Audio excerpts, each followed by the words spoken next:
Now our next topic is extraction of iron in blast furnace. अब iron का extraction blast furnace में किया जाता है। अब ये जो ब्लास्ट फर्नेस है ये लगभग 25 टू 40 मीटर सिलेंड्रिकल लॉन्ग ऐसा फर्नेस होता है, यानी उसकी हाइट 25 से लेके 40 मीटर तक के हो सकती है। अब आयरन एक्सट्रैक्शन के वक्त हमें अमूमन क्या करना होता है, हमारे पास आयरन का ओर होता है जैसे haematite which happens to be the leading ore of iron. सबसे पहले तो उसको कॉन्सेंट्रेट करना होता है, यानी उसमें से इम्प्यूरिटीज जो है उनको निकालना होता है।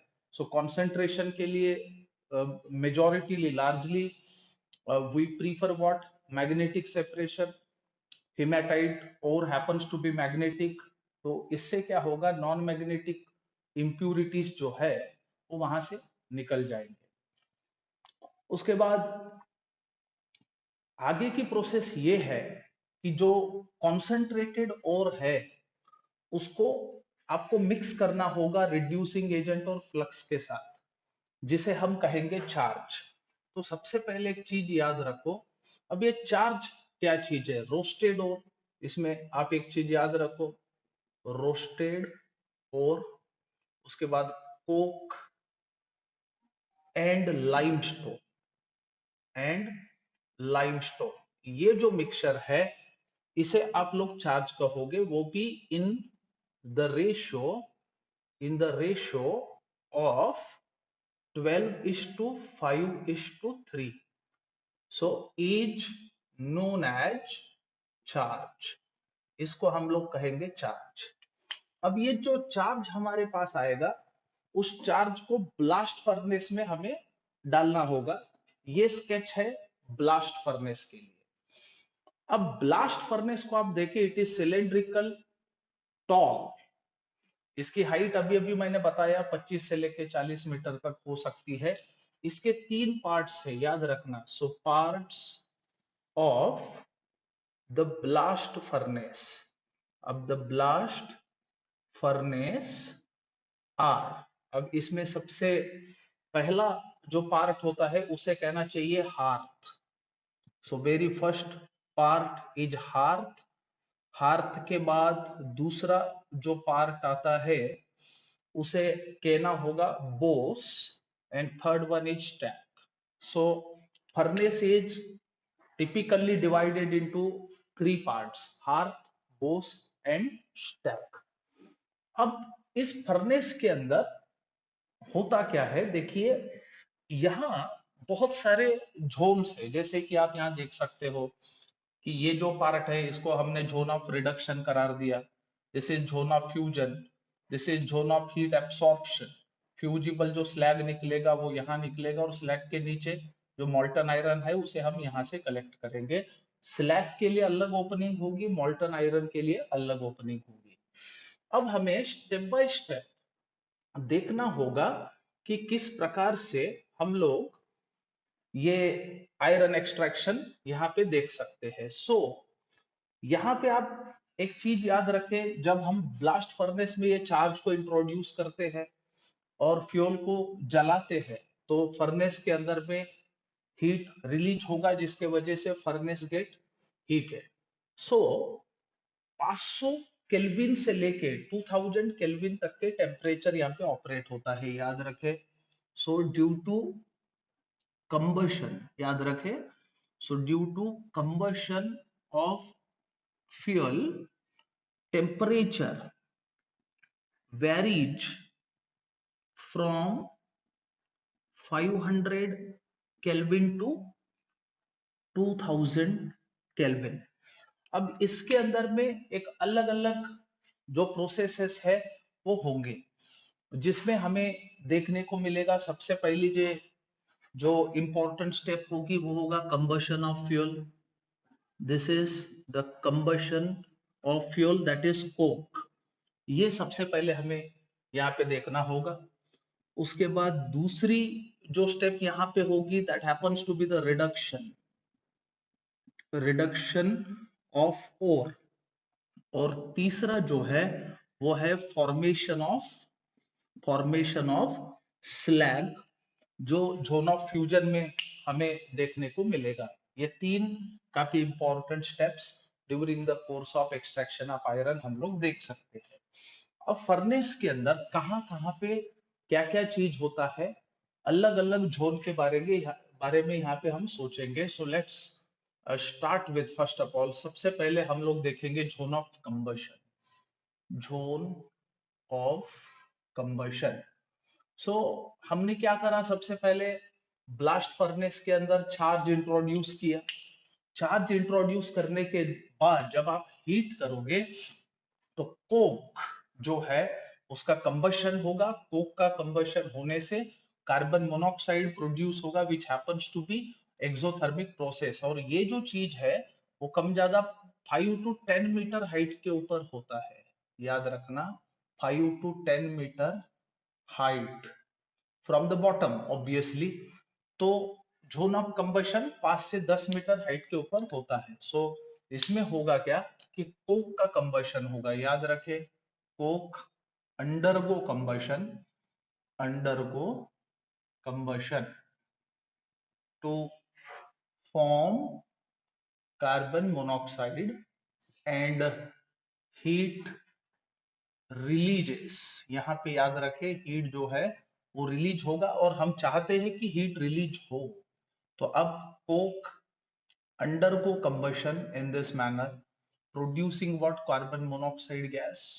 अब ये जो प्रोसेस है it happens to be exothermic process, so -220 kilojoule पर मोल of heat is given out। ये चीज यहाँ पे रिलीज होगी। अब हीट जैसे जैसे रिलीज होते जाएगी ऑब्वियसली टेम्परेचर बढ़ते जाएगा। सो इस कंबशन के वजह से टेम्परेचर लगभग 2000 केल्विन तक के पहुंच जाएगा, ये याद रखें। सो टेम्परेचर रीचेस 2000 केल्विन। अब ये जो कार्बन मोनोऑक्साइड हमारे पास है आगे चल के ये फ्यूल का भी काम करेगा और रिड्यूसिंग एजेंट का भी काम करेगा, याद रखें। सो CO acts as a fuel as well as fuel as well as reducing agent, यानी फ्यूल और रिड्यूसिंग एजेंट दोनों का रोल ये प्ले करेगा। अब हाई टेम्परेचर के वजह से क्या होगा कि कार्बन भी डिपॉजिट होगा, यानी सम ऑफ दी CO ये जो है डिकम्पोज हो सकता है। So some of the CO definitely will undergo decomposition at this elevated temperature and leading to the deposition of carbon black। सो इस प्रकार से इसका डिकम्पोजिशन भी कुछ हद तक के होगा। तो ये है सबसे पहला जोन जिसे हम बोलेंगे zone of combustion. Now zone of reduction. So second important जो पार्ट हम यहाँ पे डिस्कस करेंगे वो होगा जोन ऑफ रिडक्शन।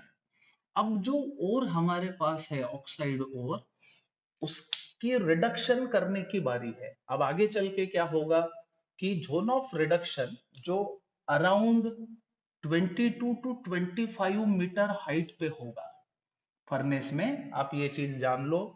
तो कार्बन मोनोऑक्साइड जो प्रोड्यूस हुआ है that acts as reducing agent, so it reduces the ore. So याद रखे carbon monoxide reduces Fe2O3 and deposits iron and deposits iron।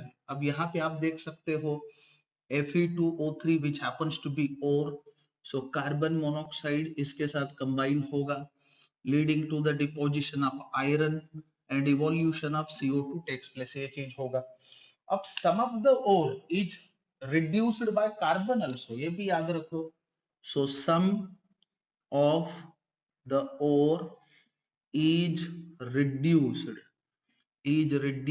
by carbon। अब क्या होगा, ये जो Fe2O3 है हमारे पास, it will get reduced by carbon that is coke also। और यहाँ पे भी आयरन का डिपोजिशन क्लियरली देखने को मिल सकता है। अब इसके बाद अगला जो जोन है that is zone of slag formation. Zone of slag formation. अब ये जो स्लैग होता है ये क्या चीज है, हमें ये समझने की जरूरत है। उससे पहले आपको ये पता होना चाहिए ये चीज अराउंड 20 मीटर हाइट पे होगा, स्लैग जो प्रोड्यूस होगा। सो ओर को कितना भी कॉन्सेंट्रेट करे उसके साथ नॉन फ्यूजिबल इंप्यूरिटी होता ही है। अब हिमेटाइट के साथ मान के चलो एल्यूमिना हो सकता है, उसके बाद में सिलिका लार्जली प्रेजेंट हो सकता है। तो हमारा जो फ्लक्स है, जैसे हमने लाइमस्टोन डाला तो फ्लक्स उसके साथ कंबाइन होके फ्यूजिबल कंपाउंड में उसका कन्वर्शन करेगा जिसे हम कहेंगे स्लैग। तो सबसे पहले याद रखे कि limestone that is CaCO3 undergo decomposition producing CaO and CO2, ये सबसे पहले होगा 20 मीटर हाइट पे। अब ये जो कैल्शियम ऑक्साइड है it prefer to react with what, silica, याद रखे। सो CaO जो बेसिक है, यानी ये फ्लक्स जो है बेसिक है क्योंकि हमारी इम्प्यूरिटी एसिडिक है। सो सिलिका के साथ कैल्शियम ऑक्साइड का अगर रिएक्शन हो तो हमें मिलेगा CaSiO3 which happens to be slag, ये स्लैग है जिसे हम कहेंगे calcium silicate. Now same happens अगर एल्यूमिना प्रेजेंट हो as an impurity, so what happens, it do combine with what, alumina also in this manner producing the slag. So calcium aluminate का slag यहाँ पे आपको देखने को मिलेगा। Silica combines with CaO producing calcium silicate and alumina combines to form calcium aluminate. Slag जो lighter होता है मॉल्टन मेटल के मुकाबले। अब हम बात करेंगे जोन ऑफ फ्यूजन की। Now fourth important thing to be discussed is zone of fusion. अब देखिए जोन ऑफ फ्यूजन में क्या होता है, ये एक्सट्रीम कार्यक्रम है। ये 15 मीटर हाइट पे होता है, एक्चुअली 15 मीटर्स हाइट पे जोन ऑफ फ्यूजन होगा, जैसे कि यहाँ पे हमने दिखाया this is the zone of fusion. अब यहाँ पे क्या होगा, metal will get evaporated first of all, और इवेपोरेट होने के बाद कंडेंसर में वो कंडेंस होगा और लिक्विफाई, लिक्विड मेटल नीचे की तरफ आएगा। अब नीचे की तरफ आते समय उसमें इम्प्यूरिटीज भी मिक्स होंगे। अगर मान के चलो मैंगनीज है, फॉस्फोरस है, कार्बन तो होगा ही क्योंकि हम रिडक्शन के लिए रिड्यूसिंग एजेंट कार्बन इस्तेमाल कर रहे हैं। सो ये सब चीजें मॉल्टन आयरन में मिक्स होगा। तो याद रखे, सो molten iron along with impurities get collected at bottom। So bottom में इसको हम लोग क्या करेंगे, कलेक्ट करेंगे। और स्लैग जो है उस मॉल्टन आयरन के ऊपर कलेक्ट होगा, जैसे कि ये आयरन है तो इसके ऊपर स्लैग होगा। सो स्लैग इज कलेक्टेड, याद रखो slag is collected just above iron, यानी आयरन के ऊपर स्लैग का कलेक्शन होगा। अब यहाँ पे जो वो ठंडा होने के बाद उसको ब्रिकेट्स में हम लोग क्या बोलते हैं उसको, आयरन को रखते हैं, जिसे हम बोलेंगे pig iron. Pig iron has impurity, so basically उसमें कार्बन होता है अबाउट 4%। उसे आप कास्ट आयरन भी कह सकते हैं, जो क्या बोलते हैं उसको, काफी हार्ड होगा due to presence of carbon. बाद में फिर उसको रिफाइन करके हम लोग उसके वेरियस फॉर्म्स को यूज कर सकते हैं। So it was all about extraction of iron in a blast furnace.